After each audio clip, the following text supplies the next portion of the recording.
Baik, selamat malam Bapak Ibu sekalian. Assalamualaikum warahmatullahi wabarakatuh. Terima kasih teman-teman di Makassar yang telah mengundang saya sekali lagi untuk diskusi sama Bapak Ibu sekalian. Saya malam ini mau bawain materi, tapi apa yang saya bawakan ini sifatnya belajar buat kita semua. Jadi nggak ada sesuatu yang menakutkan gitu, mentang-mentang musuh gitu ya. Jadi kita sama-sama belajar dari pengalaman saya selama ya baru kurang lebih 25 tahun di dunia keuangan. Oke, izin Bu, saya mesti taruh timer. Kalau saya udah bicara suka susah berhenti. Oke. Perkenalkan, nama saya Henry, dipanggil biasanya dengan istilah Chief. Kenapa? Karena kebetulan saya hari ini menjabat sebagai Ketua Penasehat Perencana Keuangan Indonesia. Ya, nggak usah tepuk tangan, karena pekerjaannya nggak gampang gitu ya. Sudah 3 periode, tapi nggak pernah merubah konstitusi. Gitu ya. Saya nggak merubah apa-apa. Kepilih lagi. Kenapa? Emang dipilih itu sulit di dunia keuangan untuk jadi sesuatu yang ya minta dipercaya sama industrinya gitu ya. Nah, kebetulan saya belajar keuangan sejak tahun 95. Dan saya menekuni bidang keuangan sampai berakhir ke ilmu yang namanya distribusi atau pewarisan. Jadi saya memang spesialisasinya di sana. Tapi bukan khusus pewarisan sih sebenarnya. Tapi bagaimana kalau orang punya harta itu dimaksimalkan sehingga nanti kalau dimaksimalkan lagi untuk pemilik barunya jadi aman. Ya, ilmunya nggak ada di sini, namanya ilmu preservasi. Nah, saya kebetulan juga baru menyelesaikan pendidikan terakhir, kompetensi yang ke-14 tahun lalu. Ya, legal studies di bidang keuangan, dan hari juga saya sedang sekolah lagi sih sebetulnya. Cuma nanti saya umumkan kalau saya sudah lulus, karena nggak tahu lulus nggak tahu juga ya. Saya pernah menulis sebuah buku, tapi ini buku bukan buat Bapak Ibu, buat yang undang kalau bisa. Karena dalam buku ini ditulis apa yang terjadi kepada harta kalau nggak direncanakan. Ada kurang lebih 10 cerita di dalamnya. Nanti Bapak Ibu tinggal tanya sama yang undang, karena mestinya salah satu di antara Bapak Ibu yang undang sudah ada yang punya. Nah, hari ini saya mau cerita musuh harta. Kemarin waktu saya ditelepon, saya dari Jakarta tadi pagi Bapak Ibu. Saya belum tidur ini dari jam 3:30 pagi. Habis subuh langsung ke sini gitu ya. Jadi kerja, tadi malam saya juga baru pulang dari Pontianak. Kasih tahu, Chief Henry tolong bawain itu dong materi yang agak sedikit lucu tuh. Kebetulan saya pernah nulis memang di Instagram saya bahwa harta itu punya musuh. Apa sih musuhnya? Jadi gini, Bapak Ibu, kata kunci daripada uang itu sebenarnya adalah akses, ya. Dimana akses harta itu harus dimengerti bahwa harta itu punya manfaat. Cuma manfaatnya yang sederhana itu kadang-kadang kita mikirnya terlalu muluk-muluk. Saya kategorikan aktivitasnya menjadi 3. Bapak Ibu kan pasti kalau punya uang ditabungkan kan hasil bekerja kan ya. Nggak mungkin mutak-mutak ATM keluar sendiri duitnya kan nggak mungkin ya. Jadi semua hasil bekerja dan itu halal buat kita. Dalam bahasa keuangan namanya mengkreasi harta, membuat sesuatu menjadi milik kita. Nah, kalau harta itu sudah milik kita, sebenarnya Bapak Ibu tuh harus tahu bahwa harta itu harus mempunyai 3 manfaat. Manfaat apa itu? Pertama, begitu Bapak Ibu punya penghasilan, dia harus punya manfaat buat Bapak Ibu hari ini. Ya dong? Setuju ya? Buat makan, bayar listrik. Listrik naik kan di sini? Katanya mau naik ya? Udah naik belum? Masih diskon? Wah, ini yang diundang salah berarti ya. Biasanya kalau orang konglomerat udah nggak ada diskon-diskonan gitu ya. Tapi nggak tahu deh saya, masih diskon ya katanya ya. Program pemerintah yang baru terakhir ya masih diskon. Oke, nggak apa-apa. Nah, yang kedua, kalau bisa uangnya juga bukan berhenti sampai hari ini. Karena apa Bapak Ibu hasilkan harus juga dimanfaatkan untuk masa depan. Kenapa? Karena masa depan tuh yang ngatur diri kita sendiri, bukan orang lain, termasuk negara, bukan diri kita sendiri. Nah, di antara 2 manfaat itu ada manfaat ketiga, yaitu manfaat resiko. Karena resiko ini, kalau orang seperti Indonesia ini pengennya kalau bisa resiko nggak ada, padahal nggak bisa. Jadi minimal harta itu harus ada 3. Nah, uang yang Bapak Ibu terima nanti harus dimasukin ke lembaga keuangan untuk mengelola 3 itu, atau sebutannya diakumulasi. Kan uang kita ada 100 juta, nggak mungkin cuma diam 100 juta aja kan ya. Nah, itu namanya sebutannya diakumulasi. Nah, akumulasi uang ini Tujuan utamanya biasanya garis besar cuma dua, untuk hari tua dan untuk waris. Jadi sesederhana ini nih Bapak Ibu. Ujungnya harus ada surplus. Surplus tahu kan Bapak Ibu? Harus ada untungnya buat apa? Untungnya buat diinvestasikan ulang. Sebenarnya gambar satu ini adalah gambar seseorang yang wajib. Kenapa wajib? Karena ini harus dilakukan. Sampai sini ada pertanyaan? Kalau masih nambah makan sekarang. Kenapa? 30 menit dari sekarang saya yakin Bapak Ibu nggak akan nambah makan lagi. Pertama sudah habis, kedua akan fokus. Oke? Nah, pertanyaannya apa dong yang harus saya pahami? Emang resikonya di mana? Saya mau kasih gambaran sedikit Bapak Ibu. Contoh melihat manfaat. Saya selalu mengajarkan sama anak saya. Saya pensiun itu di saat tahun 2018. Usia saya itu 44 tahun saya sudah pensiun dari perusahaan. Memensiunkan diri saya berarti jadi direksi. Dan saya nggak masuk lagi ke perangkat-perangkat perusahaan. Kenapa? Karena slide ini. Bapak Ibu kan pasti punya pendapatan. Ya. Manfaat yang pertama adalah manfaat hari ini. Begitu punya income, Bapak Ibu punya pengeluaran. Pengeluarannya buat apa aja Bapak Ibu lebih paham dari saya. Ada uang sekolah, uang listrik, uang jajan, dan segala macam. Namanya expense kalau pakai bahasa keuangan. Tapi yang perlu dipelajari adalah kalau Bapak Ibu mau tahu nanti di hari tua, ya hanya satu yang akan bertahan. Income atau expense? Tahu, murid ya. Itu langsung tahu. Expense, income itu berhenti. Dulu income berhenti di usia 55 kalau kita pegawai.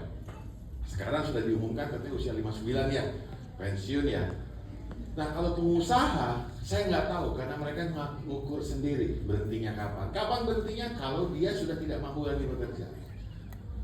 Siapapun mereka, expense nggak akan berhenti. Dan expense itu berbanding terbalik dengan pendapatan. Pengeluaran itu akan selalu naik. Bapak Ibu mau disubsidi negara kayak gimana, listrik pasti tetap naik. Bensin pasti tetap naik, apalagi pakai dicampur lagi ya sekarang ya. Aduh. Saya mau telepon istri saya, ganti di sana gitu. Ya Bapak Ibu ya. Dia pasti akan tetap naik, nggak mungkin nggak naik karena ada musuhnya harta. Apa namanya? Inflasi. Ya, itu musuhnya harta yang pertama. Karena negara itu menjadi, bukan negara, sistem ekonomi bikin nilai barangnya menjadi nilainya naik, barangnya sama. Oke, sementara pendapatannya berhenti atau menurun karena seiring dengan tidak adanya kemampuan mencari uang. Kenapa coba? Karena manusia suatu saat pasti akan jangan bilang mati, Pak. Tua dulu lah. Iya, kesian langsung Pak mati, nggak sempat tua nanti. Ya, oke. Jadi manusia itu pasti nanti akan pensiun dan akan senior usianya. Nah, maka saya selalu cerita, kalau gitu pastikan Bapak Ibu punya expense hari ini terpenuhi. Nanti di saat sudah tidak ada income, ya, Bapak Ibu punya income dan terhindar dari risiko expense yang tinggi. Paham ya? Nah, ini yang menjadi musuhnya yang kedua. Nah, gimana cara lihatnya? Saya punya hitung-hitungan sederhana Bapak Ibu. Saya selalu bilang sama anak saya, ini cerita ya. Anakku sayang, kalau kamu misalnya punya gaji 10 juta satu bulan hari ini, umur kamu 35 tahun, nanti waktu 55, nilai uang kamu tuh nggak 10 juta. Jadi kalau kamu punya 10 juta hari ini bisa beli motor listrik dengan harga 10 juta, nanti umur 55 motor yang sama harganya berubah jadi 20 juta. Nggak berubah motornya, ya nilainya nambah, tapi barangnya sama. Sama seperti gaji, jadi gaji dia 10 juta, nanti dengan 20 juta pengeluarannya sama. Gitu ya. Jadi kalau kamu mau bertahan di hidup tua pada saat sudah pensiun, maka kamu harus punya tabungan 3,6 miliar. Kalau nggak mau kerja lagi. Karena 3,6 miliar, kalau ditaruh di bank dengan bunga hari ini, keluarnya 20 juta per bulan. Bapak Ibu, pertanyaan saya, mudah nggak menyimpan 3,6 miliar? Susah ya. Ini doanya bilang gampang gitu dong. Susah nggak kejadian loh. Tapi nggak mudah memang untuk mendapatkan 3,6 miliar. Kenapa? Karena sekarang sedang pre-order Samsung S25. Ya, untuk ngutang ayo cepet deh, kan gitu ya. Saya curcol, soalnya istri saya kemarin pre-order juga. Padahal handphonenya sudah 2. Aduh, aneh itu zaman sekarang. Kenapa? Karena kita punya kebutuhan. Bener nggak tuh kebutuhan? Nggak ada kebutuhan handphone sebenarnya. Ada kebutuhan promo. Ya, bapak-bapak kalau misalnya mau curhat nanti sama saya boleh. Karena kalau ibu punya kemauan nggak diturutin, kita nggak pulang Pak malam hari ini. Ya, untungnya saya di Makassar, saya nggak pulang malam hari ini. Paham Bapak Ibu ya? Nah, oleh karena itu malam ini kita diskusi musuh-musuh itu, biar Bapak Ibu tahu. Jadi ingat ya, manfaatnya harus ada 3. Nah Bapak Ibu, saya selalu ngasih tips nih. 3 man. 3 man itu apa? Bapak Ibu harus paham bahwa pemilik harta sejak hari ini sudah utamakan manfaat pensiun dan siapkan manfaat hari tua. Harus. Saya punya harta, buat apa buat saya? Saya punya income, buat apa buat saya? Makanya kalau punya harta jangan sekali-kali mikirin buat anak dulu. Anak kita kasih, biaya kita tanggung benar, tapi jangan buat dia dulu. Buat kita dulu. Terus boleh nggak saya beli aset atas nama anak saya? Nggak ada yang larang, tapi ada caranya. Saya boleh nggak ngasih duit atas nama anak saya? Boleh, tapi ada caranya. Ya, sampai anak guling-guling minta jajan baru kita kasih, gitu ya. Kan kalau udah tua nggak mungkin guling-guling lagi kan? Gitu ya, benar. Yang kedua, apa itu? Bapak Ibu harus aman bagi masa depan. Jangan kasih ke dia dulu kalau kita nggak aman buat masa depan. Karena apa? Pengalaman saya Bapak Ibu. Nenek saya punya uang dan punya aset besar, gitu ya. Begitu saya bilang, Bu, bilang sama nenek, dia punya uang cukup nggak buat masa depan? Dia bilang punya. Tapi apa? Tanah katanya di daerah Menteng, 2000 meter. Tabungannya berapa? 20 juta. Mana ada duit? Saya bilang. Karena orang nggak makan tanah, betul ya? Dia nggak makan tanah, makan uang. Saya bilang udah jual aja. Wah, ibu saya marah.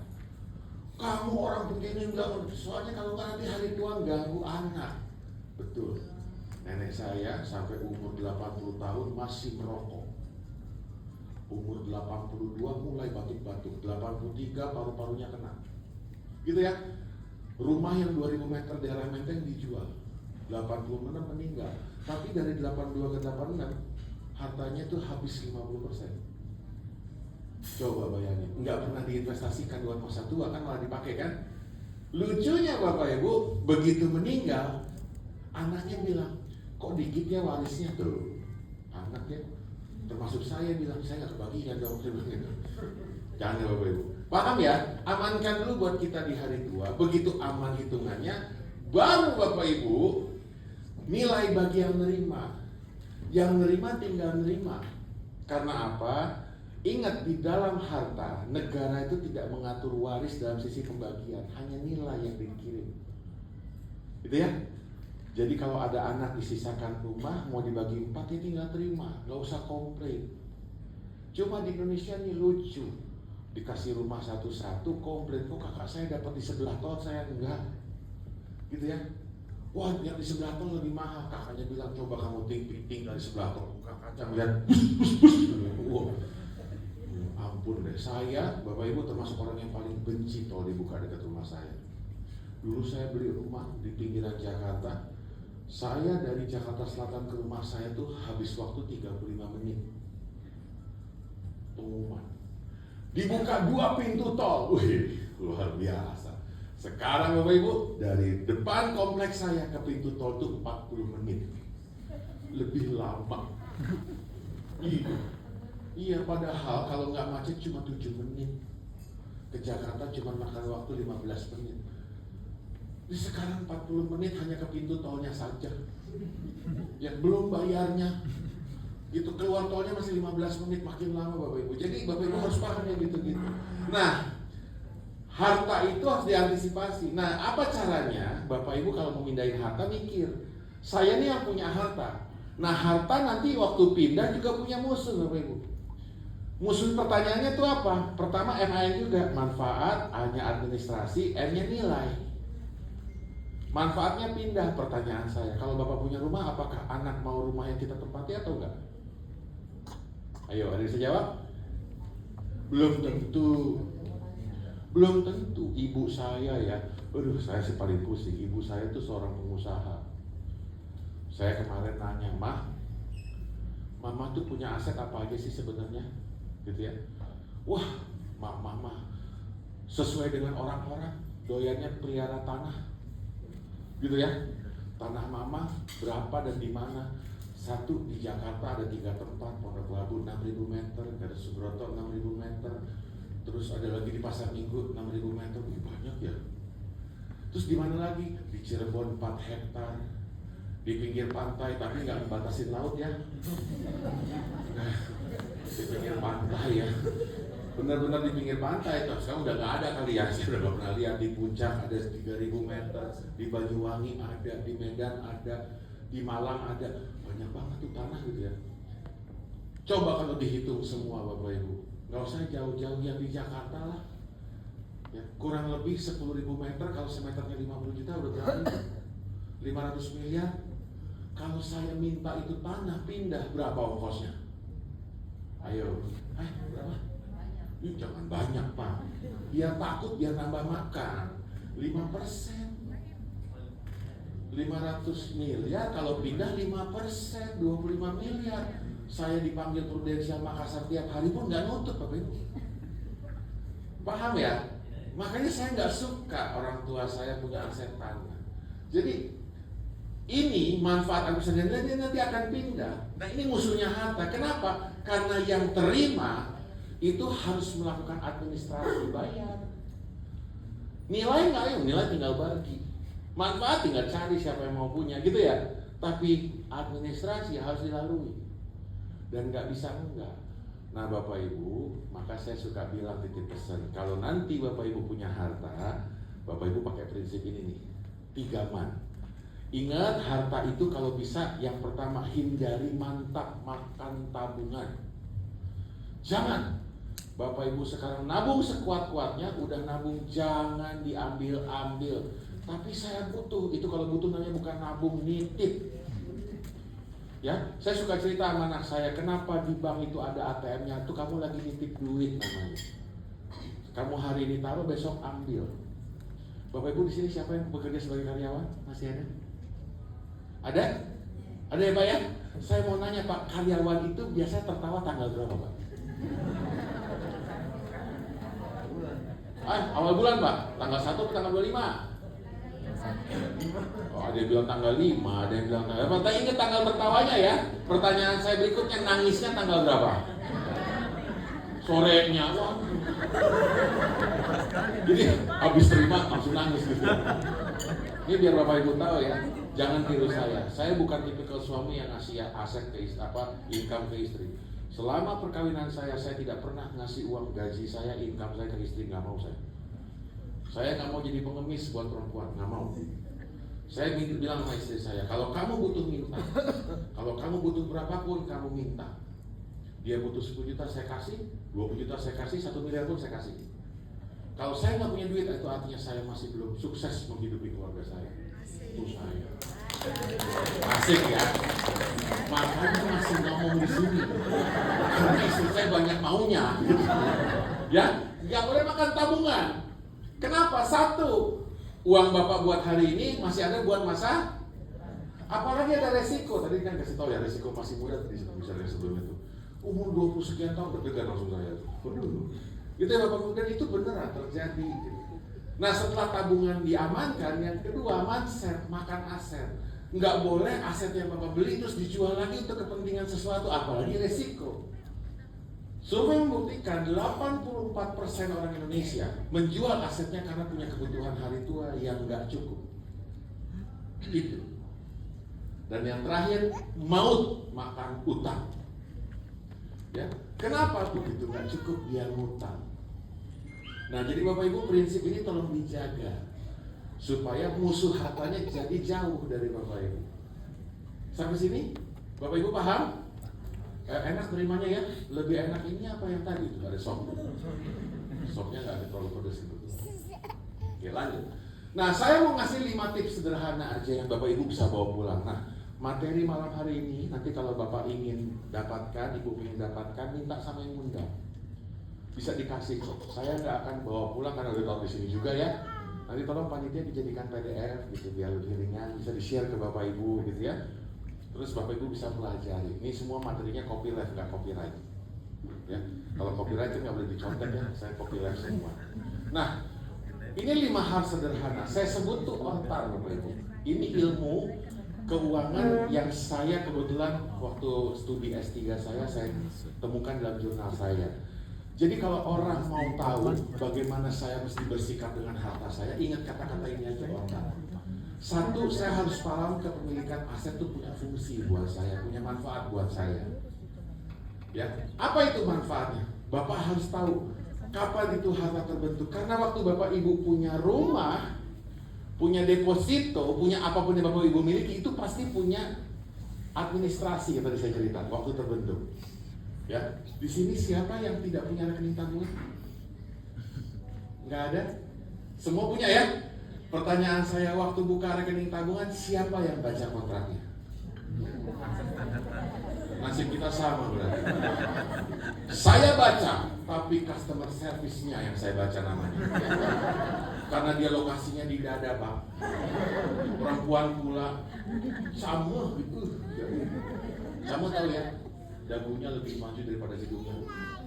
Kalau artis zaman dulu namanya Nela Rega, artis zaman sekarang nenek sihir.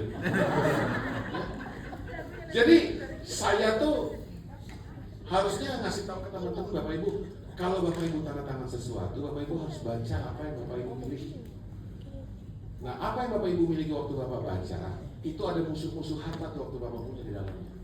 Salah satu musuh hartanya yang sering ditanya saat ini adalah, apakah harta saya bisa jadi milik anak saya?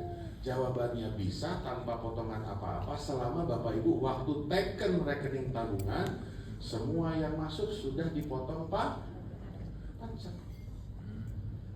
Jadi kalau besok ada yang bilang, nah kalau sekarang saya misalnya di tabungan saya ada duit, nanti Februari saya November, Desember saya tarik, Januari saya masukin lagi, bisa nggak? Bisa. Tapi masalahnya itu bayar pajak nggak? Don't worry, be happy Bapak Ibu. Ya, karena semua rekening masuk di tabungan sejak tahun 2018 itu negara sudah tahu itu punya siapa.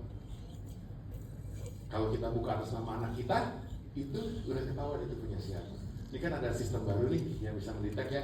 Ini saya nggak bawa hari ini nih, ya materinya biar diundang lagi. Oke, lanjut. Jadi harus tahu bahwa ada dipajakin dulu. Jadi kalau besok Bapak Ibu tanya, anak saya punya resiko nggak atas hutang pajak orang tua? Selama sumbernya sudah dipotong pajak, nggak ada resiko apapun.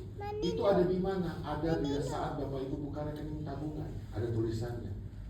Ada tulisan disclaimer di situ. Jika ada sesuatu, maka bank tidak bertanggung jawab.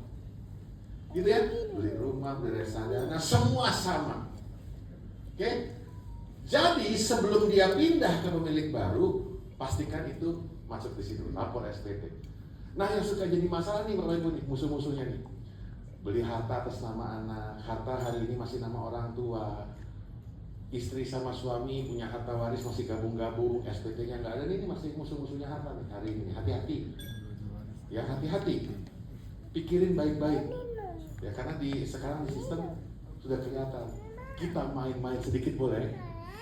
Kalau saya punya duit, lalu saya beli rumah atas nama istri saya, maka rumah itu punya siapa? Punya istri dong ya. Mohon maaf Ibu, selamat datang di negara kesatuan Republik Indonesia. Itu tetap punya suami separohnya.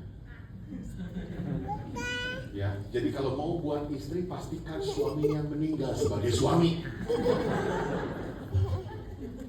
Itu kecuali umat Islam. Di Islam kalau kita beli rumah atas nama istri, maka dia langsung milik istri. Makanya saya suka bilang jangan pada pindah agama. Gitu ya. Nah, pertanyaan berikutnya, sekarang kalau saya Islam, rumah atas nama saya diberikan suami saya, kalau saya jual berarti boleh dong? Boleh? Enggak boleh. Selamat datang di negara kesatuan Republik Indonesia, tetap harus izin suaminya. Makanya kalau istri mau punya rumah, bunuh itu lakinya. Bercanda.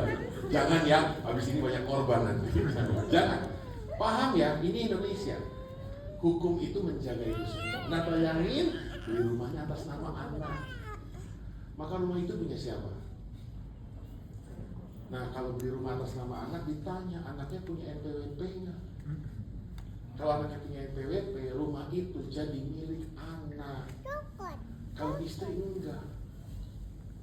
Nah, Bapak Ibu taruh di SPT Bapak Ibu, nanti anak yang repot, hutang administrasi. Dianggap negara, Bapak Ibu baru menghibah.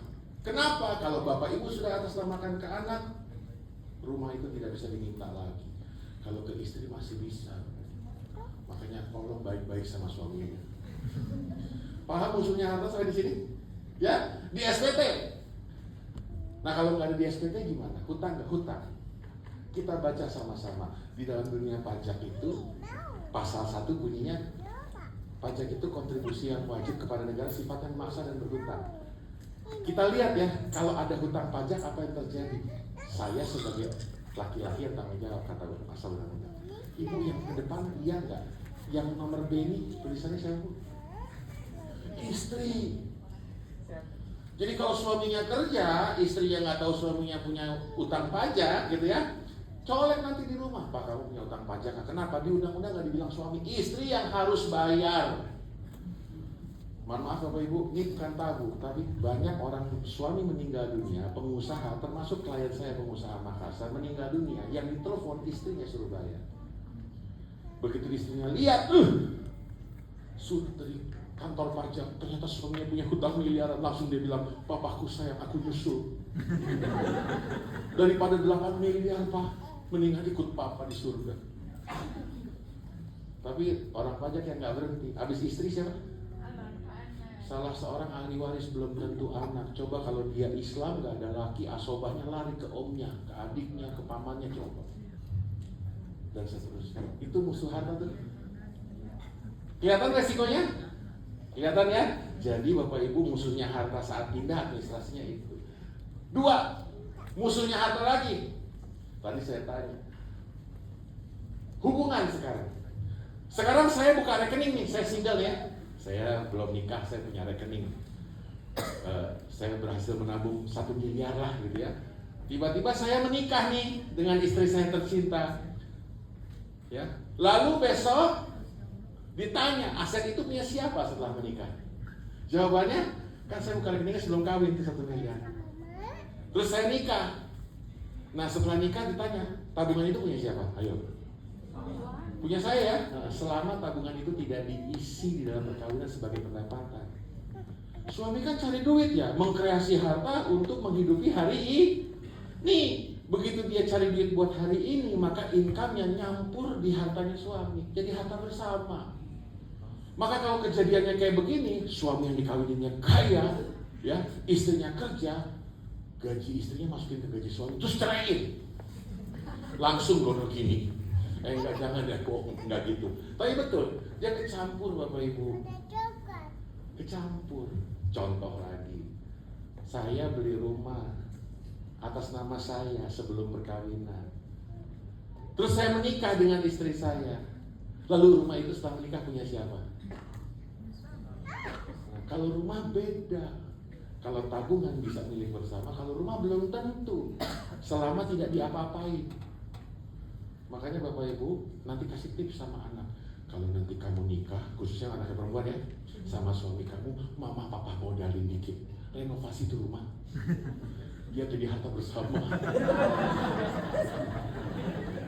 Tips and trick. Kalau paham hukum waris gitu tuh asik ya. Ya enggak juga sih sebenarnya.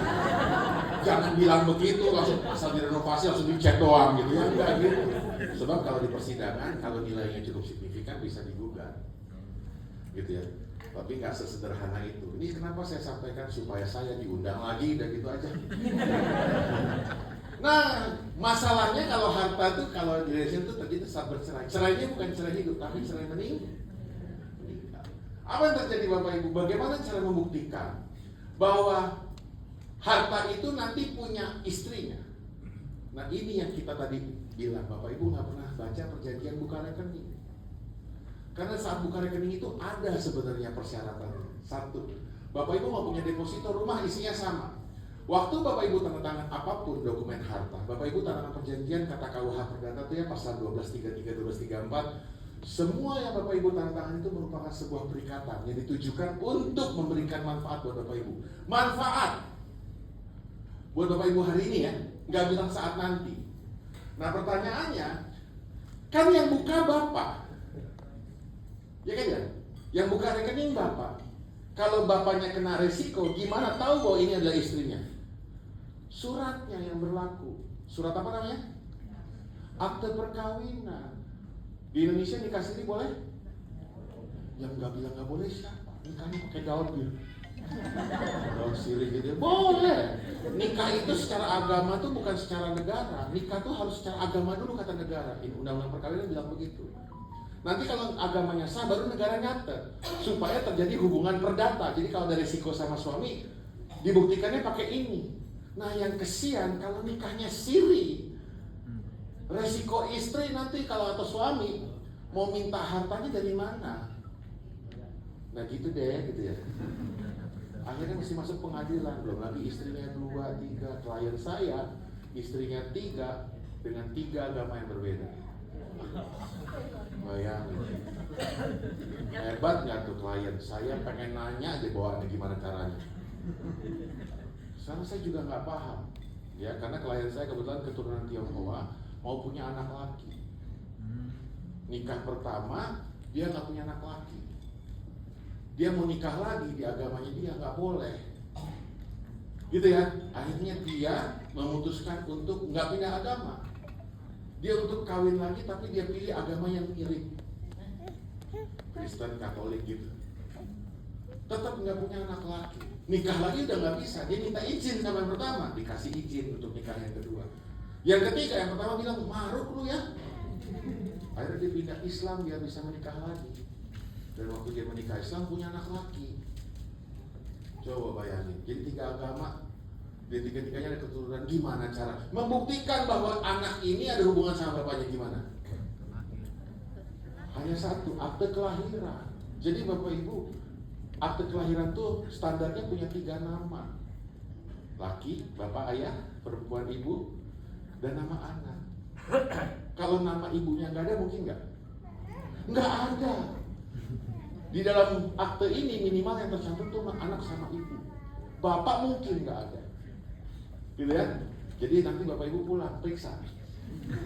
Ya, ada nggak nama papa? Kalau nggak ada segera daftarkan nama papanya biar dapat waris dari ayahnya, gitu ya. Ini serius, serius. Ya, hati-hati. Nah yang kesian kan yang nikah 2 kali 3 kali tadi. Kalau dia nggak ada izin dari suami pertama, pasangan sebelumnya, akte kelahirannya muncul anak luar kawin status dari nama bapaknya. Anak luar kawin tidak berhak harta waris dari orang tuanya. Mau dia anak adopsi, anak angkat, dia tidak berhak harta waris dari orang tuanya. Sian ya. Nah itu Bapak Ibu. Itu musuhnya harta yang berikutnya, administrasi. Buktikan bahwa waktu buka rekening sama tanggal resikonya direncanakan. Nanti kalau saya meninggal, saya paham apa yang harus saya lakukan. Kalau misalnya saya sakit, saya tahu siapa yang harusnya punya harta. Makanya kenapa suami harus buka deposito atas nama istri tapi tidak ngasih uangnya. Karena kalau deposito ada apa-apa istri bisa akses langsung, beda sama rumah. Gitu ya. Tapi deposito atas nama istri itu tetap haknya suami separuhnya. Itu bedanya, tapi lebih liquid. Gitu Bapak Ibu. Paham sampai di sini? Lanjut. Nah, pertanyaannya sekarang terjadi resiko. Contoh yang paling brutal aja ya. Meninggal, saya minta mohon maaf dulu pada yang bapak-bapak. Saya kalau cerita tuh yang saya bikin mati emang laki. Iya kalau yang perempuan, aduh di sini yang bawa saya tuh sahabat saya tuh Pak Rem. Dia kalau WhatsApp istri saya, yang meninggal perempuan, besok dia belanja. Udah mau puasa nih soalnya kita lagi lebaran bisa 3 kali kan. Gimana caranya? Berarti orang yang ditinggalkan harus paham bagaimana administrasi membuktikan bahwa itu harta dia punya hak. Caranya dia pergi ke kelurahan, ke notaris. Waktu kita buka rekening, dokumen yang diminta cuma 2, KTP sama NPWP. Tapi begitu kita nggak ada, kita sudah setuju. Bank berhak minta dokumen yang lain. Apa itu? Selain KTP NPWP yang meninggal dunia, yang sekarang disebut NIK, dia berhak minta tambahan 2 surat, keterangan waris sama surat kuasa. Kalau anaknya banyak, istrinya banyak, bank kan nggak mau peduli ya. Bank maunya 1 orang yang ngurus. Bikin keterangan waris sama kuasa. Datang ke notaris, Pak Notaris bantuin dong. Suami saya meninggal dunia nih. Oh ya Pak, saya bantu. Oke. Bikinlah surat-surat. Mana KTP Bapak? Nih. NIK-nya ada. Mana surat nikah Ibu? Ini. Terus begitu dicek, Bu, ini yang meninggal bukan suami Ibu kali. Lah kok tahu notarisnya ya? Kok Bu notaris tahu? Iya, suami Ibu tuh namanya Sudrajat. Ini yang meninggal Soe Derajat. Typo. Saya Henry, Henry. Sering kali saya buka sesuatu di bank, diketikin sama mereka atau salah ketik, namanya jadi HENDRI. Henry. Kalau nggak percaya nanti setelah event ini saya bisa kasih lihat. KTP saya Henry, NPWP saya Henry Januar. Coba bayangin. Maka saya nggak boleh periksa pajak. Kecuali kemarin pas habis penyeragaman NIK baru ketahuan. Tuh, ternyata disangkain beda nama. Kenapa? Ada yang keturunan Chinese, ada yang keturunan adat, nama marga nggak dibawa, begitu nikah nama suami dibawa, gitu-gitu kan ya. Dokumennya banyak typonya, hati-hati, itu musuhnya berikutnya. Di luar tadi dalam perkawinan nggak tercatat. Oke, sampai sini semua ada yang mau makan lagi? Kebetulan kayaknya sudah mulai dirapikan. Oke, itu baru istri 1. Kalau istri 2 gimana? Bapak Ibu, nah ini yang kadang-kadang bahaya. Nah kalau saya cuma cerita, nanti Bapak Ibu bisa cerita sama teman-teman. Bagi ada orang yang suka menikah lebih dari 1 kali, maka pasangan keduanya tuh nggak punya hak gonogini. Ya rugi lah Bu. Dengarnya juga saya nggak enak. Saya istri 1 aja udah boros, malah bisa istri 2. Ya, nggak punya gonogini. Walaupun istri pertamanya meninggal tutup usia dan dia menikah kembali, tetap istri kedua tidak punya hak harta gonogini. Dan harta warisnya tidak boleh dibagi lebih besar dari anak keturunan dari perkawinan pertama. Tuh. Sementara dia kaya di perkawinan kedua, kan kesian ya. Hati-hati, itu ada undang-undangnya. Bukan kata hati, KUH Perdata 852. Musuhnya harta dan bagi-bagi harta. Kenapa saya bawa ini? Di daerah banyak soalnya. Nggak di Makassar sih. Kebetulan kakak sepupu istri saya, istrinya orang Makassar. Jadi kalau saya kesini dia suka telepon. Nanti pulang bawa oleh-oleh, yang mendingan kamu aja kesini lah. Saya paling nggak suka pulang bawa oleh-oleh. Hati-hati Bapak Ibu. Nah, kapan sih waktu yang terbaik? Kalau gitu yang terakhir Bapak Ibu, mindahin harta. Tadi kan harta Bapak Ibu buat hari ini, buat hari nanti, yang tadi nih persiapan-persiapan typo. Sama kapan waktu yang paling baik untuk merencanakan itu? Nah ini Bapak Ibu, kenapa Bapak Ibu diundang? Karena musuhnya harta yang pertama adalah waktu. Nggak ada yang tahu kapan. Lucunya bisa kita orang tua, bisa anak duluan. Nggak ada yang tahu.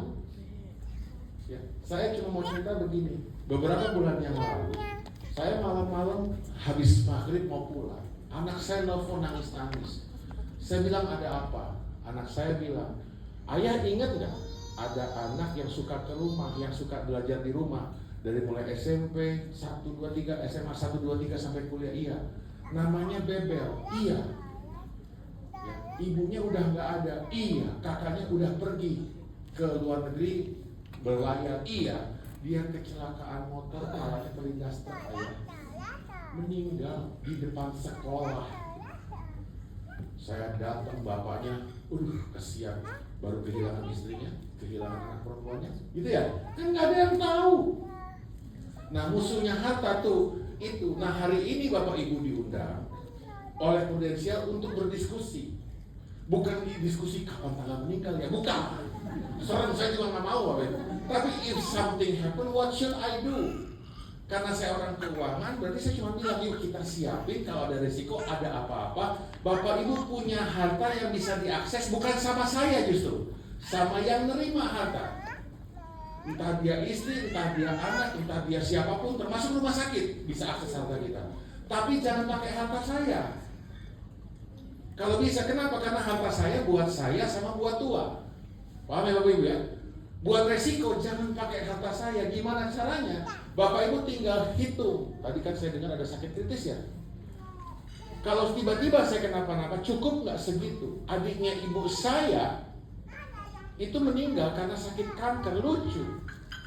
Nyetir mobil, tiba-tiba dia bilang pinggangnya nggak enak, 3 bulan kemudian meninggal, katanya dia kanker.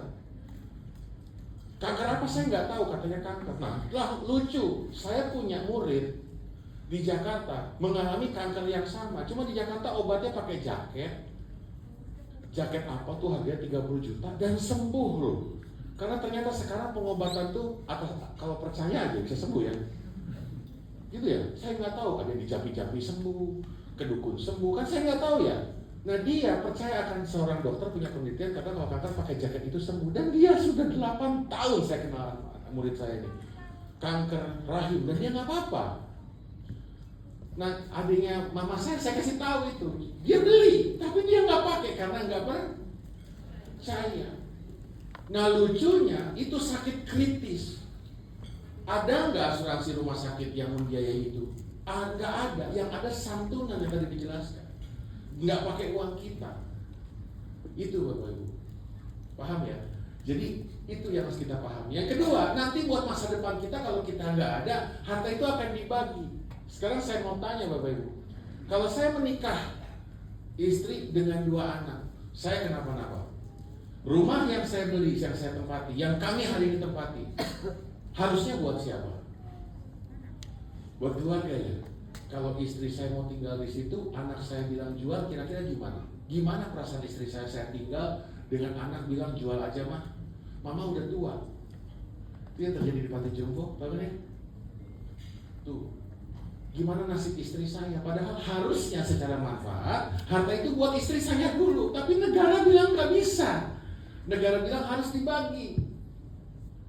Apalagi kalau rumahnya dimiliki oleh almarhum Bob Sadino, anaknya perempuan 2. Secara Islam faraid dia nggak berhak atas rumah itu 100% itu anaknya. Harus dibagi ke asobah sepertiga harta. Kesian ya, dijual Bapak Ibu, rumah 2 hektar dijual karena hukum asobah muslim faraid An-Nisa ayat 11. Dan nggak bisa ditentang Al-Quran ya. Kalau ditentang kan masuk neraka loh.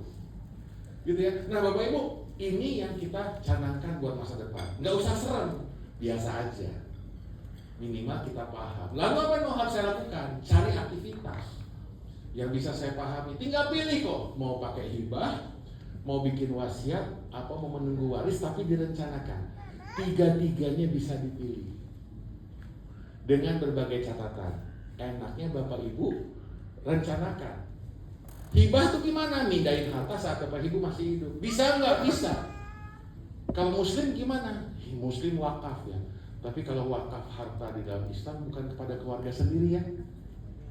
Enggak tuh kalau bisa. Wasiat boleh nggak di Islam? Di Islam nggak boleh wasiat ke sendiri juga, ke sepertiga ke orang lain. Atau ke anak yang sudah pindah agama, wasiat wajibah. Gitu ya? Ya gitu-gitulah, Bapak Ibu bisa pilih mau yang pakai apa. Tinggal Bapak Ibu pahami bahwa yang namanya wasiat itu, hibah itu adalah pemindahan harta saat kita masih hidup, diterima saat kita masih hidup, dan dia tidak bisa dibatalkan. Hibah itu nggak boleh ke istri. Ya, jadi kalau Bapak Ibu beli rumah atas nama istri, kenapa dia nama punya suami juga? Karena istri tidak bisa dihibah, anak bisa. Paham ya? Ini undang-undang bukan kata saya. Jadi kalau Bapak Ibu misalnya mau dihibah harta anaknya bisa. Cuman masalahnya jangan sampai hibahnya nanti tidak memiliki manfaat buat yang nerima.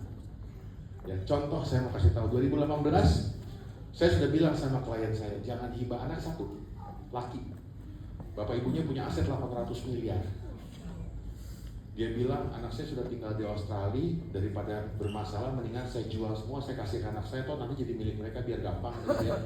Semua aset Indonesia dijual, dihibahin ke Australia, tinggal sisa rumah di Kebayoran Baru gitu. Duit sekitar 40-50 miliar di bank, ada 2 unit apart gitu. Jadi nggak miskin-miskin amat sih. Dikasih ke anaknya ke Australia. Siapa yang tahu tiba-tiba COVID malah anaknya yang meninggal. Sekarang harta itu punya siapa?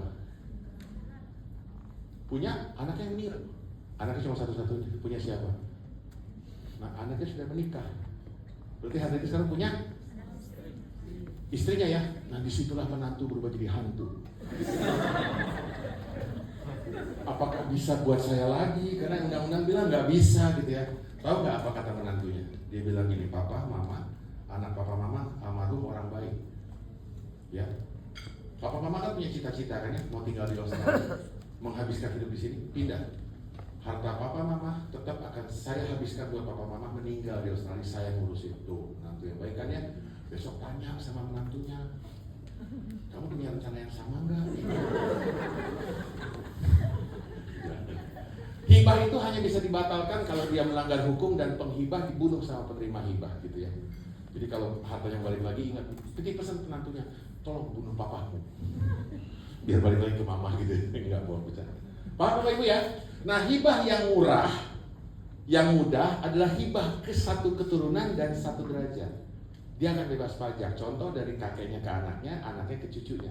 Harus nggak boleh dilompat. Kalau dilompat, dia kena pajak 35%. Itu ya. Makanya kalau Bapak Ibu mau menghibah ke cucu, ingat si Henry. Saya terima hibah. Saya siap bayar 35%. Hasilnya saya bagi-bagi sama-sama sama panitia. Nggak bercanda Bapak Ibu. Ya. Jadi ingat itu. Dan tambahan satu lagi, hati-hati kalau menghibah kepada anak di saat anaknya bekerja di perusahaan yang sama dengan bapaknya dalam family business. Kalau anaknya bekerja dengan perusahaan sama bapaknya menjalankan family business, itu punya potensi kena pajak. Karena takut disangkain harta perusahaan dihibahkan. Gitu ya Bapak Ibu ya? Atau saham yang mau dipindahkan gitu-gitu nggak bisa soalnya. Nah lanjut. Wasiat sekarang. Wasiat gimana cara buatnya? Wasiat gampang, tinggal ke notaris bikin selesai. Cuman yang harus hati-hati dalam bikin wasiat adalah bagaimana menuliskan kehendak harta Bapak Ibu. Ini contoh klien saya juga. Ini dalam gambar ini siapa yang paling berbahagia Bapak Ibu ya? Bapak tolong bantu saya, siapa yang paling berbahagia di gambar ini? Oh, kalau yang laki-laki langsung tahu tuh. Yang tengah gitu ya. Ini keluarga bahagia. Jadi bapak ini menikah dengan si ibu ini, punya 2 anak. Waktu anak kedua lahir, ibu ini pendarahan dan meninggal. Ini sahabat ibunya dari kecil nih, kayak kuek-kuek, mereka bersahabat ya. Terus langsung bapaknya karena dalam kondisi galau minta tolong dong merawat dia selama 2 tahun dirawat, ternyata dia baik, dikawinin juga, punya 2 anak. Bahagia nih. Oke. Nah bapak ini bahagia, dia akhirnya menghibah harta kepada anak-anaknya dan istrinya. Saya beli dia rumah satu-satu. Konsep harta itu harus adil. Satu dibeliin, semua dibeliin. Nilainya kalau bisa sama. Nanti bapak ibu, saya lihat kan banyak foto-fotonya, minta slide-nya aja. Biar gampang ya, jadi tebel gitu ya. Nah tinggal yang belum dibagi adalah biasanya rumah yang dia tempati sama usaha terakhir. Oke, ini belum dibagi. Asetnya masih besar. Ini perusahaan farmasi, ini real story. Bapak ibu nggak akan cari di Google, dokumennya nggak akan ketemu karena ini klien saya langsung. Dia bikin wasiat, cek dokumennya. Dia bikin wasiat ke notaris, dia bilang saya punya 2 istri, anak pertama istri pertama meninggal 2 anak, istri kedua masih ada dengan 2 anak, berarti saya punya 4 anak. Saya mau meninggalkan sebuah rumah untuk istri saya karena kalau saya ada apa-apa, istri saya harus memakai rumah itu. Tapi kalau istri saya meninggal duluan, maka rumah itu saya akan wariskan kepada anak dari perkawinan kedua saya. Karena itu istri dari ibu dari anak-anak. Gitu ya. Lalu beberapa aset yang lain, di saat yang sama dia ninggalin bisnis. Karena dia punya anak laki 1 yang paling terakhir, dia bilang begini 2 wasiatnya. Bisnis saya kasih ke anak saya yang terakhir yang laki, plus ibunya. Supaya ibunya dapat income dulu sampai ibunya meninggal, baru buat anak yang laki. Gitu kurang lebih ya. Dan meninggalkan si bapak ini. Apa yang terjadi? Kasusnya ada di pengadilan hari ini. Kenapa bapak ibu ada di pengadilan? Ternyata dalam wasiat itu dia salah menginterpretasikan kehendak dia. Notaris kan nggak paham kehendak, dia hanya paham menuliskan bahasa hukum. Waktu dia bilang seluruh inventaris obat-obatnya perusahaan farmasi besar nih, izin-izin dan segala macam, ternyata rumah yang diwasiatkan kepada istrinya sedang dijaminkan ke bank. Pinjem duit. Ini pengusaha di Indonesia rata-rata begitu, dia beli tanah, SHM, lalu dipakai buat usaha. Gitu ya? Karena supaya nggak kehilangan SHM kan gitu ya. Boleh nggak boleh, cuma nulis suratnya harus ingat administrasi. Ini musuhnya harta nih, administrasi ini. Pertanyaannya rumah siapa kalau gitu? Betul Pak. terima kasih Pak, rumah bank saat ini. Begitu terjadi konflik, bank datang ke pengadilan, dia intervensi langsung keputusannya. Nggak bisa, ini rumah saya. Kenapa? Bapak ini masih ngutang sama saya, jadi nggak bisa dieksekusi. Nah, si anaknya bilang hutang itu harus dibayar nggak? Nah, dibayar pakai jatahnya siapa? Ibunya pakai jatah dia? Karena ibunya dapat rumah, harus pakai jatah ibunya. Itu anaknya bilang begitu, konflik lah di pengadilan. Bapak Ibu, sekarang saya mau kasih lihat konfliknya. Bu, paling depan lihat tanahnya luasnya berapa? Semeternya 10 juta. Jadi berapa nih nilai asetnya? 1,3 miliar. Dia pinjam ke bank cuma 300 juta. Kasusnya sudah berjalan di pengadilan menghabiskan 7 miliar. Itu musuhnya harta tuh kalau kita nggak rencanain. Ya, ibunya bilang minta tolong sama anak perempuan yang pertama. Saya minta tolong dong, adik kamu nuntut. Nanti, ya. Anak pertamanya, oke, nanti saya cari cara.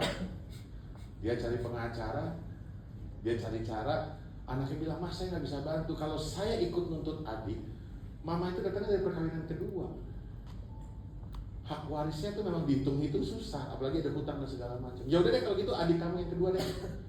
Saya juga nggak bisa bantu. Kenapa? Karena kebetulan saya menikah dengan warga negara asing. Anak yang menikah dengan WNA tidak bisa mendapatkan sertifikat hak milik dalam warisan. Apalagi dia jadi pindah warga negara. Bapak Ibu, saya baca di balik kitab-kitab ini surat dari ayahnya. Nangis saya Bapak Ibu, nangis saya, tulisan Cina. Saya nggak bisa baca, nggak ngerti saya. Tapi waktu ditranslate, bapaknya cuma bilang begini padahal, kalau saya meninggal, ibu kamu tolong dijagain. Itu intinya.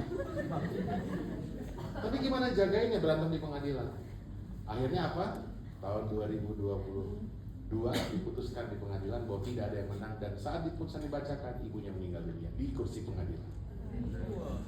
Selesai masalahnya. Tuh, kesiannya Bapak Ibu ya. Nah, jadi Bapak Ibu, administrasi dan waktu itu merupakan musuh daripada kita. Hidup punya musuh, masa depan punya musuh, resiko nanti tutup usia atau resiko apa punya musuh. Sekarang Bapak Ibu diundang untuk mencari alasan itu. Saya hanya mau cerita bahwa Bapak Ibu, tolong alasannya diperkuat. Bapak Ibu sebenarnya mau apa dengan harta Bapak Ibu? Karena yang penting tidak menggunakan uang Bapak Ibu. Malam ini orang yang mengundang Bapak Ibu mau cerita, perhatiin. Banyak cerita lain di luar sana, contoh kalau sakit, kalau meninggal ada apa dengan income, ada nggak sakit kritis hari tua, perkawinan, kepemilikan, itu semua bisa Bapak Ibu pikirkan malam hari ini. Contoh yang paling gampang, kalau misalnya saya kenapa-napa, istri ditinggalin sama anak umur yang masih di bawah umur, apa yang terjadi? Saya pernah ngalamin Bapak Ibu tahun 2014. Saya nggak di bawah umur sih tahun segitu ya, tapi pilihan hidup yang sangat sulit. Ibu bapak saya bercerai, bapak saya nikah lagi, bapak saya sakit ya. Dan pada saat itu dia koma, dia harus dimasukin pakai alat penopang hidup karena dia punya penyakit namanya klastrik migrain yang obatnya tuh 1 mili 8 juta rupiah. Dia harus 1 hari itu, ya 8 juta itu harus dimasukin ke badan dalam tempo 2 jam tepat. 1 mili, dia butuh 3 mili per hari. Dan 8 jamnya setiap itu pelan-pelan tuh alatnya. Jadi 24 juta obatnya saja. Mama tiri saya datang ke saya. Saya punya pilihan hidup yang berat katanya. Apa itu? Kalau ada apa-apa, saya nggak tahu yang terjadi dengan saya, tapi saya nggak peduli. Tapi masalahnya, saya punya pilihan hidup yang nggak enak katanya. Kalau saya ngobatin papa kamu terus, maka saya hanya bisa bertahan hidup 24 hari lagi. Habis itu habis duitnya. Apa mesti saya lakukan? Coba kalau aku jadi ibu tiri saya gimana ceritanya? Bingung ya? Saya anak kandungnya, 20 tahun gak pernah ketemu. Saya beranikan diri ngomong, Mama tahu yang terbaik. Saya hari ini bahagia punya 2 mama, punya 2 papa. Mama saya nikah lagi, bapak saya nikah lagi. Saya sudah cukup ketemu 10 tahun dengan papa. Kalau mama rasa mama perlu hidup lebih panjang ketimbang papa, mama pilihlah keputusan itu. Karena bukan hidup saya, hidup mama. Coba bayangin kalau itu Bapak Ibu pilih nanti anak yang disuruh cerita kayak gitu, nangis langsung mama tiri saya, wow, gitu ya. Saya enggak, tegar gitu, begitu bapak saya besok paginya dicabut alatnya dan meninggal, baru saya enggak kuat. Kesian ya. bukan sayanya, pilihannya yang gak enak. Jadi Bapak Ibu, ini akan terjadi kalau kita nggak rencana. Nah pertanyaannya, bayangkan yang terjadi itu kepada anak di bawah umur. Saya mau tanya, anak di bawah umur punya hak waris nggak Pak? Pak, anak di bawah umur punya hak waris nggak? Oh punya hak waris. Musuhnya di mana? Di undang-undang perkawinan. Di sini siapa yang waktu kawin baca undang-undang perkawinan? Gak ada ya. Semua kita kawin kayak beli handphone baru, buka unboxing pakai tuh handphone. Kan gitu ya. Saya juga nggak baca waktu kawin. Sama di undang-undang perkawinan, kalau anak di bawah umur bapaknya meninggal, maka hartanya dipegang sama wali. Tapi lucunya di undang-undang bilang anak itu punya hak tapi dipegang walinya, dan wali wajib tanggung jawab kalau harta waris yang ditinggalkan tuh sampai rugi. Anak mungkin gak akan nuntut orang tuanya karena dipakai buat dia, tapi di pasal yang lain gak dibaca 54. Wali yang menyebabkan kerugian harta benda anak bisa dituntut oleh keluarga anak itu, bukan oleh anaknya, adiknya, papanya yang gayung. Makanya mulai hari ini ya, itu yang namanya ipar ya semua dikirimin makanan.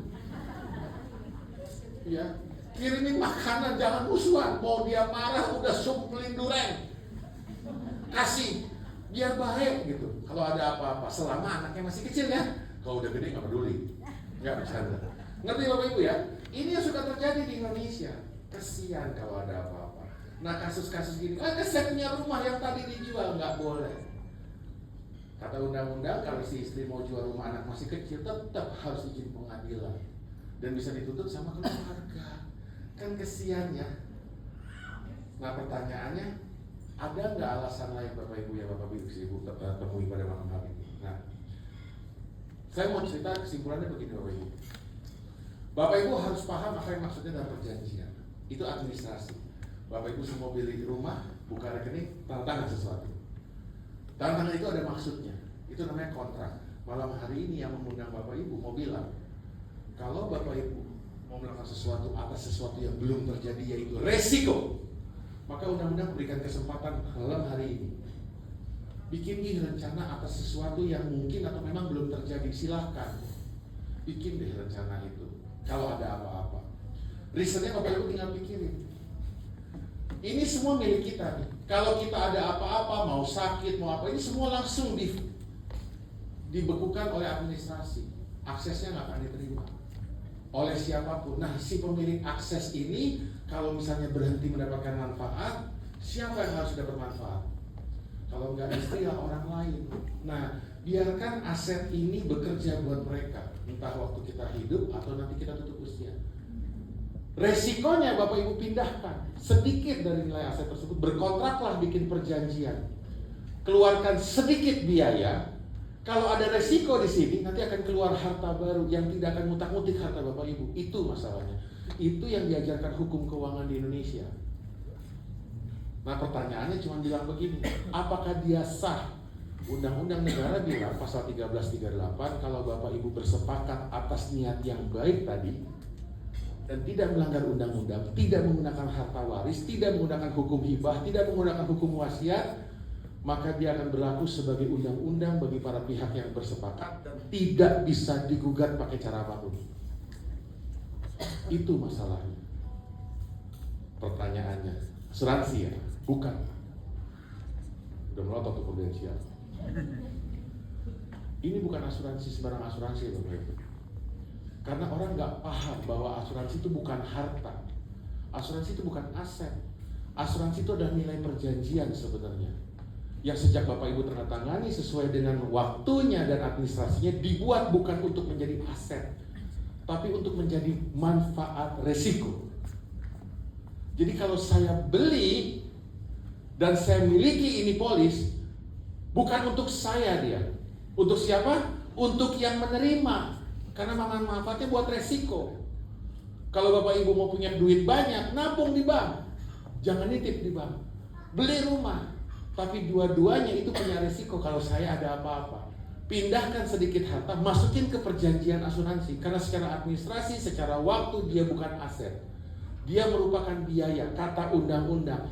Jadi kalau nanti ada apa-apa dari semua harta Bapak Ibu ini, Maka asuransi akan tampil sebagai perjanjian kesepakatan di atas biaya, bukan sebagai aset. Contohnya tadi sudah disebutkan, begitu sakit keluar santunan, nggak diganti biaya rumah sakitnya, tapi keluar uang pertanggungan. Buat apa? Bukan biaya rumah sakit, buat melanjutkan kehidupan yang lain, sementara uang Bapak Ibu untuk mengobati kesembuhan Bapak Ibu. Kalau ada apa-apa dengan tutup usia, dia akan dipindahkan kepada anak yang mungkin secara waris nggak kebagian misalnya gitu ya.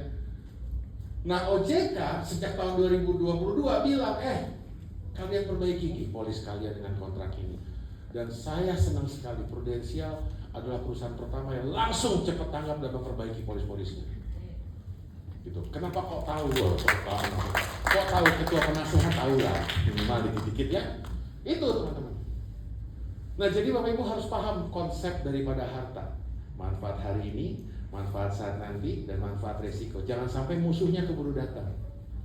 Dan musuhnya bukan meninggal ya, bukan cuma sakit ya.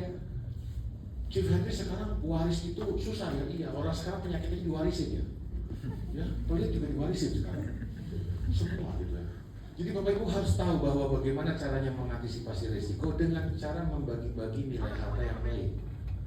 Dan pindahkan sedikit ke sini. Bapak Ibu, begitu nanti dia menjadi manfaat saat resiko terjadi, maka dia dibedakan dengan warisan, dengan harta waris.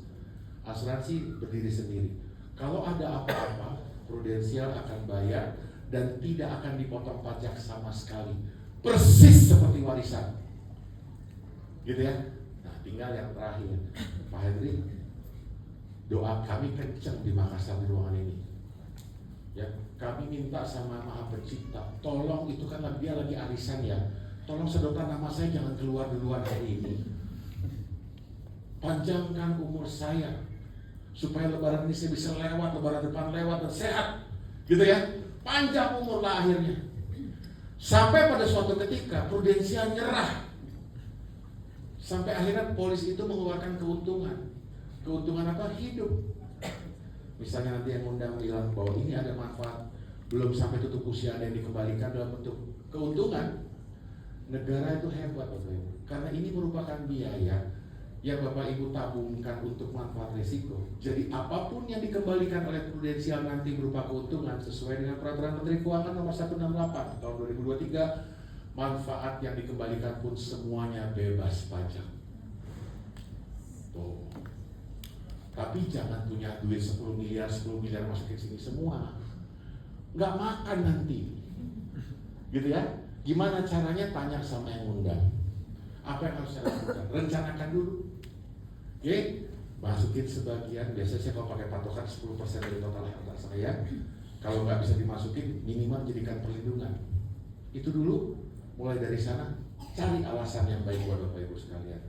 Jadi ingat ya Bapak Ibu, manfaat hidup, manfaat masa depan, manfaat risiko. Kalau ada apa-apa dengan kita selama hidup, salah satunya contohnya sakit kritis, Bapak Ibu jangan pakai harta Bapak Ibu, karena itu punya anak nanti. Tapi kalau sampai kita nggak ada, pastikan harta yang pasti nanti akan dibagi, tidak membebankan anak. Mudah-mudahan Prudential bisa kasih jawabannya. Itu yang mau saya sampaikan. Saya akan kembalikan ke teman-teman Prudential. Terima kasih Bapak Ibu. Oke, thank you Chief Henry. Ada yang mau bertanya, Bapak Ibu? Ada? Oh ya, boleh.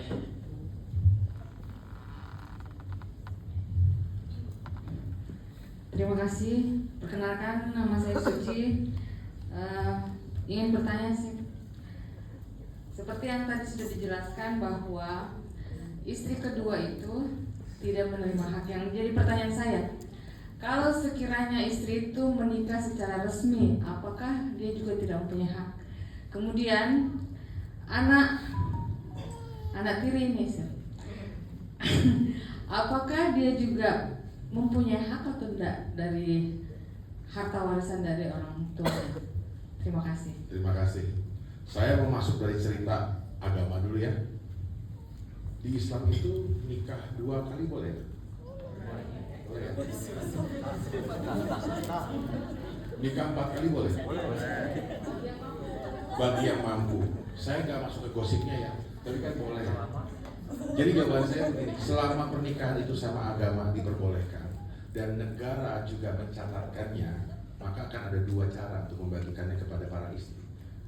Kalau dia pakai agama saja, maka pengadilan agama nanti akan menentukan boleh apa enggaknya istri kedua itu sah perkawinannya atau tidak. Kalau dianggap sah, maka bagian para istri dibagi kepada para istri. Di dalam hukum Islam, Faraid surat An-Nisa ayat 11 dia bilang apa? Bagian istri hanya 1/8. Kalau menikah dengan dua istri, maka masing-masing 1/16, bukan 1/8. Enak ya, jadi kalau istri makin banyak 1/8 gitu ya, enggak. Bisa surplus nanti lama-lama gitu ya, enggak. Jadi dia hanya 1/8 dibagi 2, 1/16 gitu, kalau menikahnya resmi. Kalau pakai negara gimana? Ya kalau pakai negara berarti bagian para istri, kalau dia bukan Islam, kan ada harta gono gini ya, dan harta waris dibedakan, maka bagian para istri akan dibagi kepada para istri gitu. Nanti di Islam ada kompilasi hukum Islam yang bisa mengakui hukum negara dan lainnya. Saya nggak diskusikan di situ, tapi itu bisa. Kalau istrinya dua-duanya sah secara negara, ya secara agama dan negara. Yang kedua, anak tiri. Saya nggak ngomong anak tirinya ya. Ada 4 anak yang tidak berhak waris. 1, anak zina.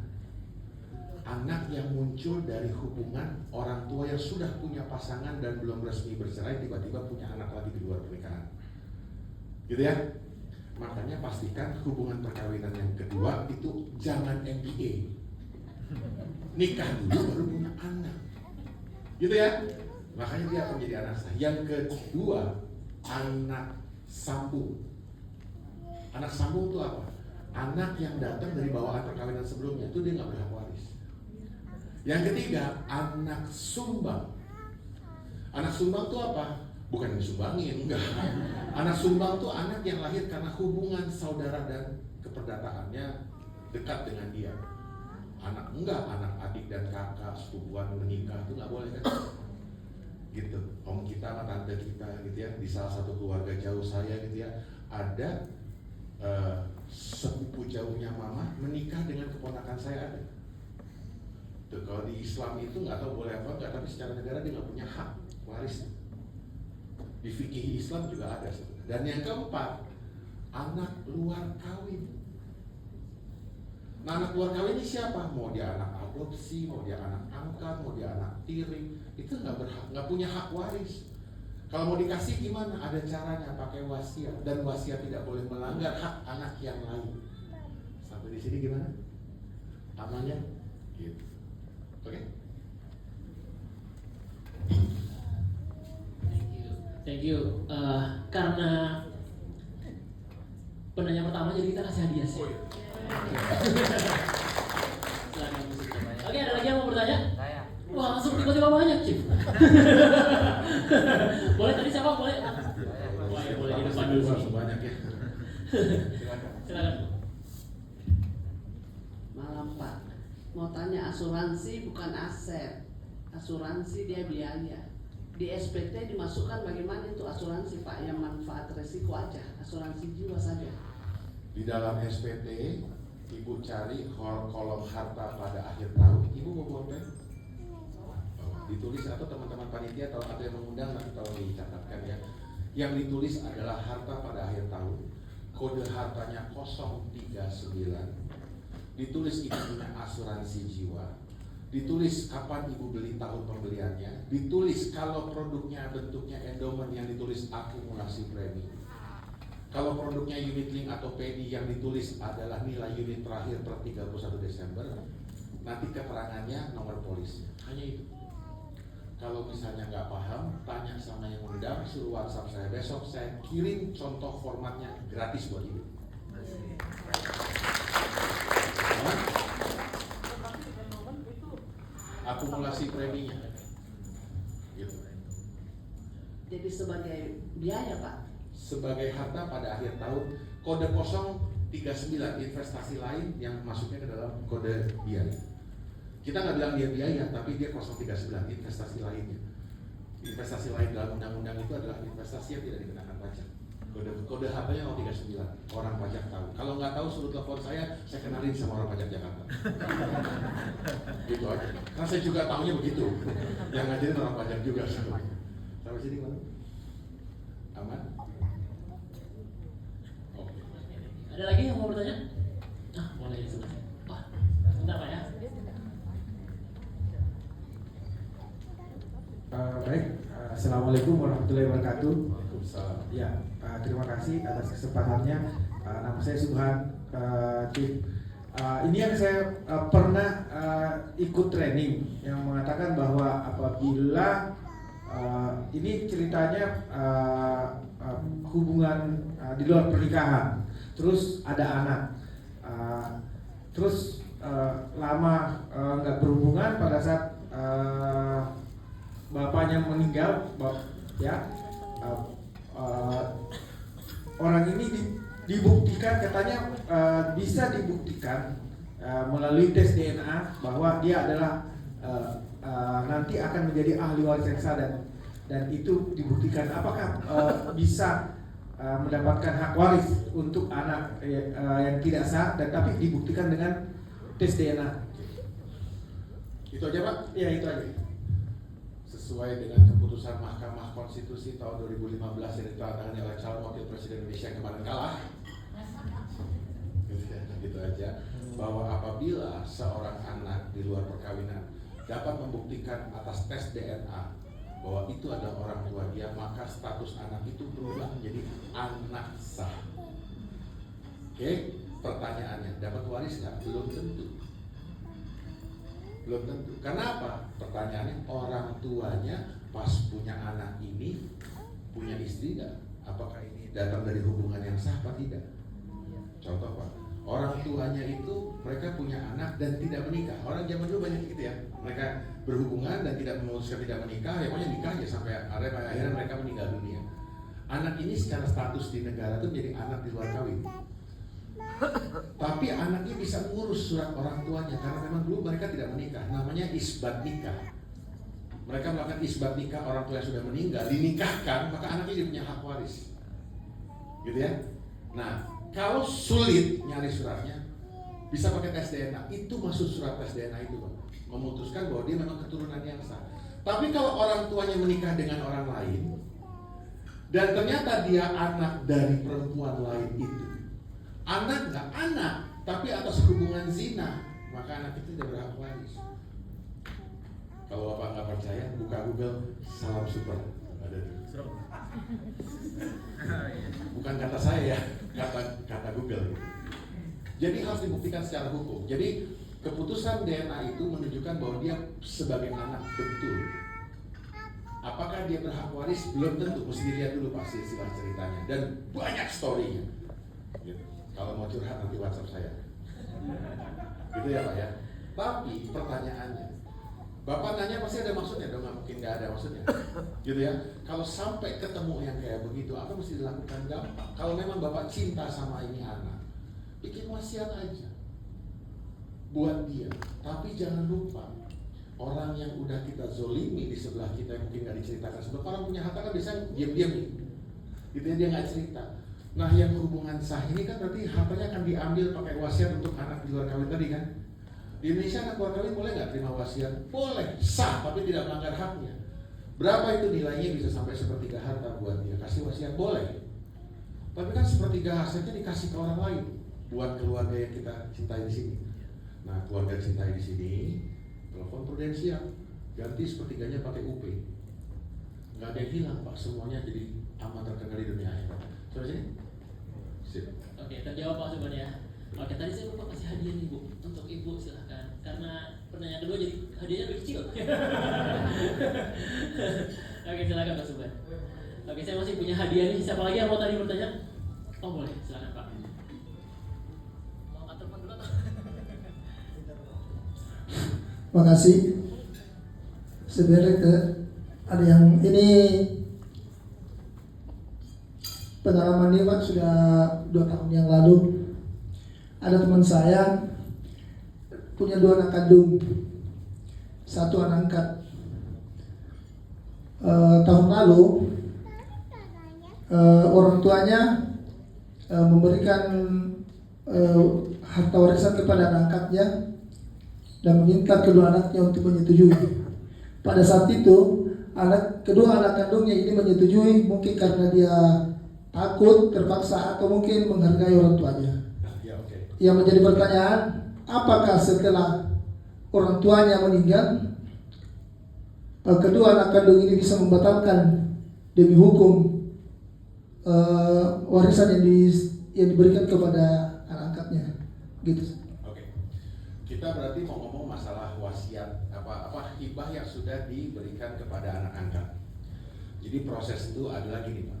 Kalau kita mau ngasih sesuatu ke orang, kenapa notaris sekarang bilang minta persetujuan sama anak kandungnya gitu ya? Karena notaris tahu itu anak angkat. Nah, bisa menghibah ke orang lain, bisa. Anak angkat bisa dihibah, bisa. Makanya notaris bilang, kalau kamu mau ngasih hibah keluar daripada garis begini, maka kamu harus tahu ketentuan bagaimana bikin wasiat.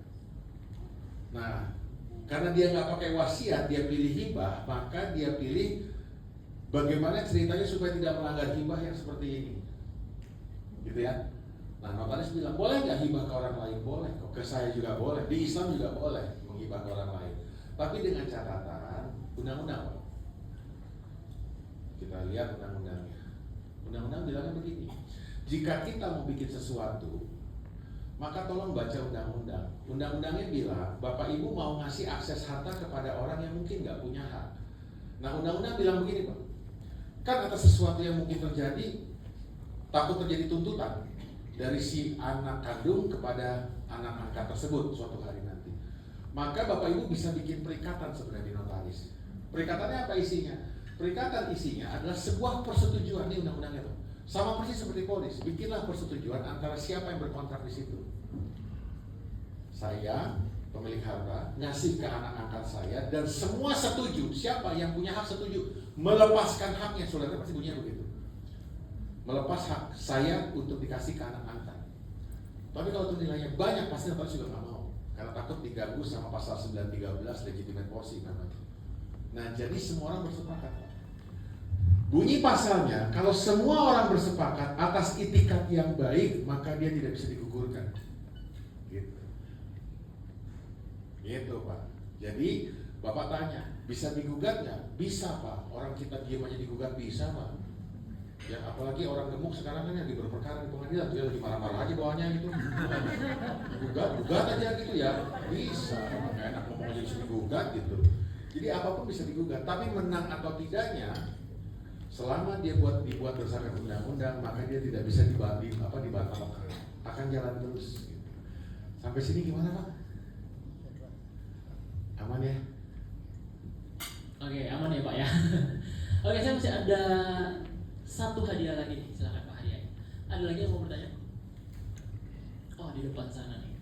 Oke. Silakan Pak. Ini bukan pertanyaan yang masalah istri dua, bukan ya?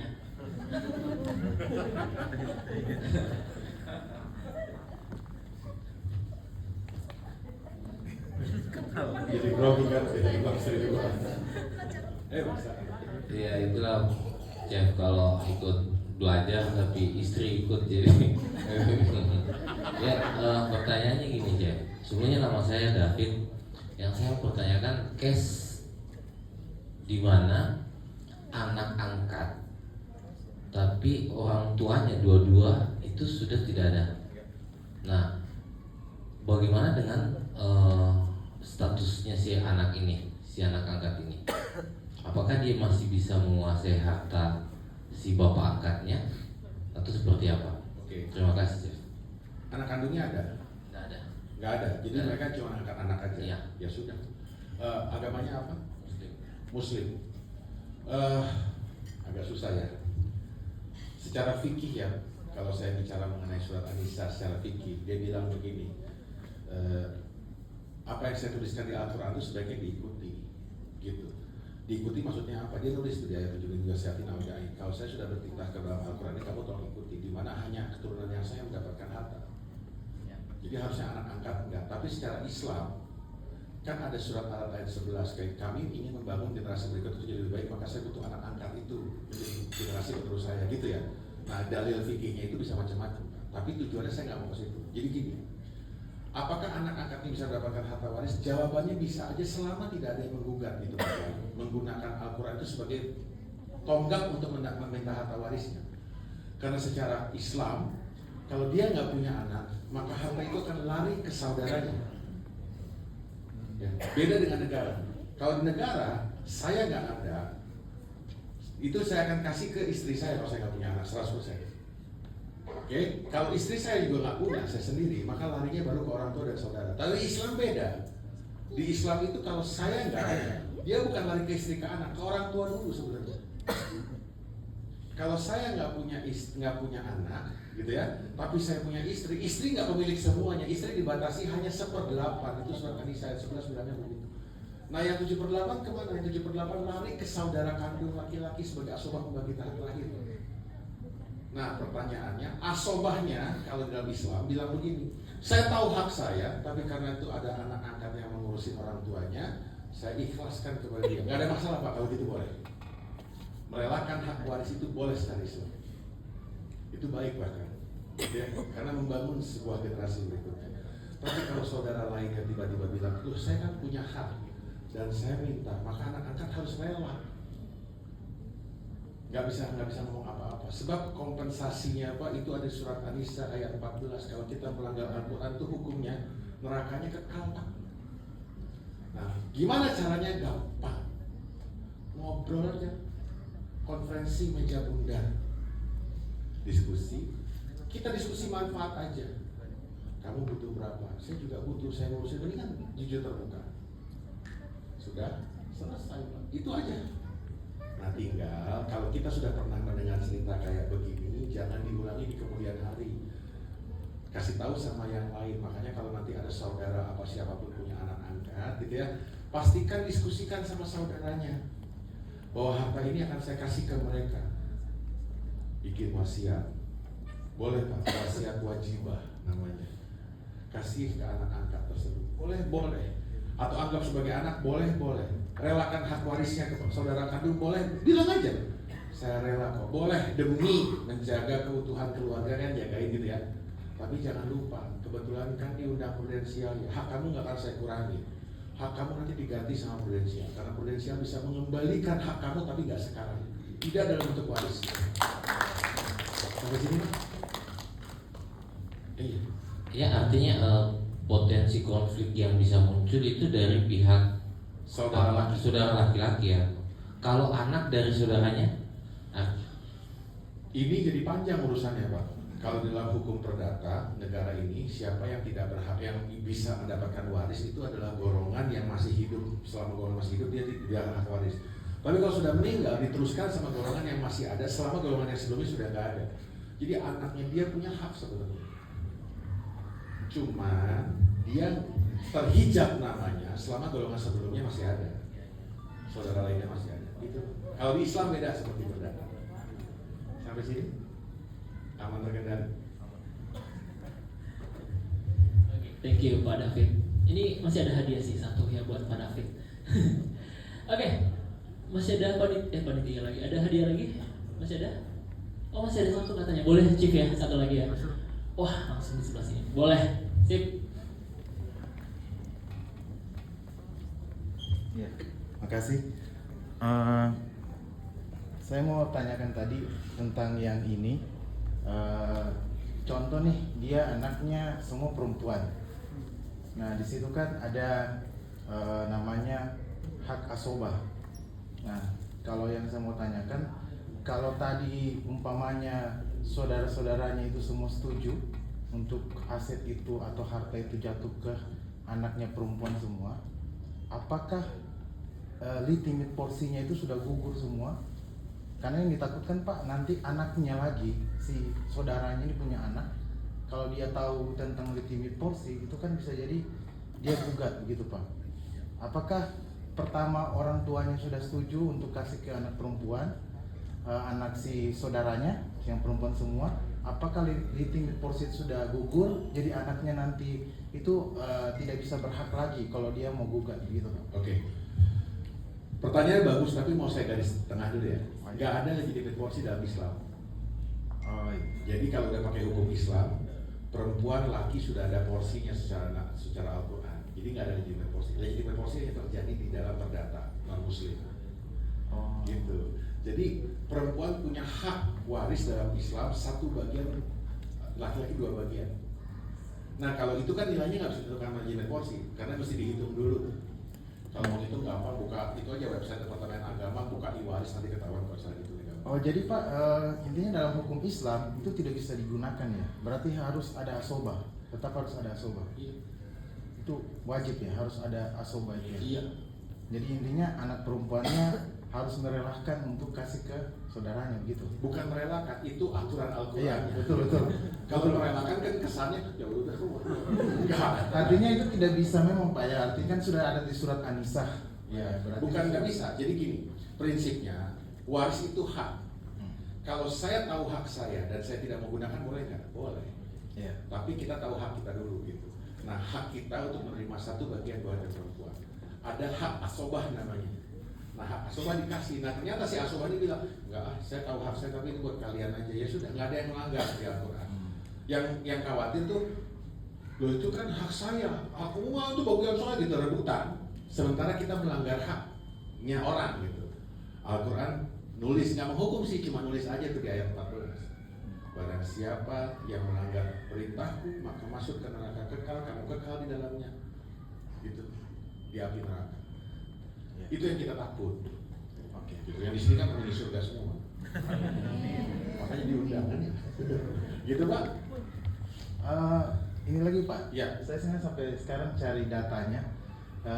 Itu kan kalau umpamanya balik nama itu kan pada saat orang tua meninggal dunia, kalau itu aset tidak dibalik nama, itu ada batas waktunya nggak Pak? Karena saya dapat informasi itu kalau 30 tahun diambil negara atau gimana gitu. Mungkin bisa dibantu jelaskan. Ya, saya nggak bisa bantu diambil negara sih. Cuma saya kasih kasih tahu undang-undang. Namanya KUH Perdata di buku keempat pasal kadaluarsa.